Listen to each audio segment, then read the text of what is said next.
বছর বয়সেও সে বলবে আমি বাস্কেটবল ভালোবাসি, আমার বাবা সবসময় বাস্কেটবল খেলতেন। আপনি যা ভালোবাসেন তা ট্রান্সফার হয়ে তার কাছে চলে যায়, আর যা করতে বলেন তা প্রত্যাখ্যাত হয়ে যায়। এমনটি আপনার ক্ষেত্রেও ঘটেছিল। আপনার ছেলে মেয়েদের কথা ভুলে যান, আপনার নিজের বাস্তবতা ওইটাই।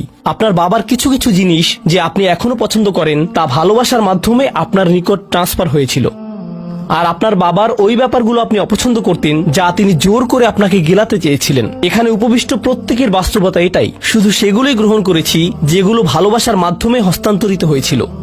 ঠিক এই ইশারাটাই আমাদের পিতামাতাদেরকে দেয়া হয়েছে সূরাতুল ইসরার এই আয়াতে, রব্বির হামহুমা কামা রব্বায়ানি সগীরা।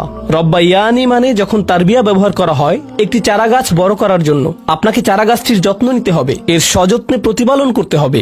গাছটির প্রতি চিৎকার চেঁচামেচি করলে তো হবে না, তাড়াতাড়ি বড় হও, তাড়াতাড়ি লম্বা হও। আপনার একে সময় প্রদান করতে হবে। অনেক সময় পোকামাকড় এসে এর পাতাগুলো খেয়ে ফেলতে চাইবে,